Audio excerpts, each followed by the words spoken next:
tugenda ku kyokutaano okutegeera abo Mukama bakuwadde okukolamu omulimu.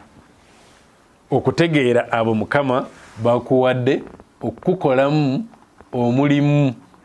Emirundi egisinga situwagala nno kubeera nga ndi wansi w'abantu, naye mu ntegeka ya Mukama bw'ate bwe yatutonda ffe abantu nti tuteekeddwa okukolebwamu omulimu.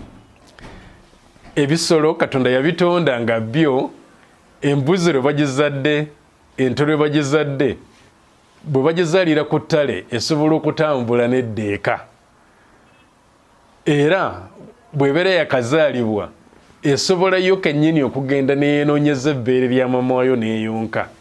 Naye ate omuntu tekiri bwe kityo. Katonda yatonda omuntu nga ye alina kulerebwa bulerebwa na kuyambibwa okufuuka ekyo ky'alina okufuuka.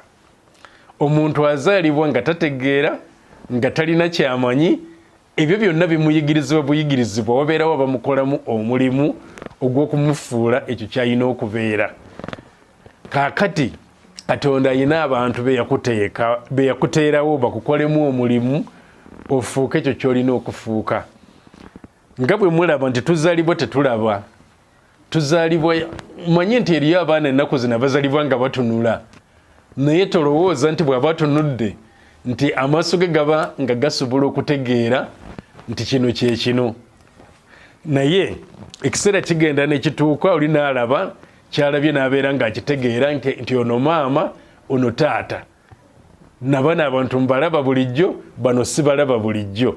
Naye omuwere amaaso ge yadde gaba gatunula, aba tasobola kugamba nti ono ye maama wange, kyakiwulidde okuyita mu maaso, akitegedde okuyita mu maaso ge.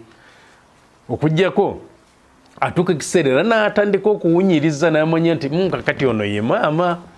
Naye ebyo byonna bitwala ekiseera. Kati entegeka eyo Katonda yagikola nga kyayagala omuntu asobole okulerebwa okumufuula ekyo ky'alina okufuuka, kyempise okukukolamu omulimu.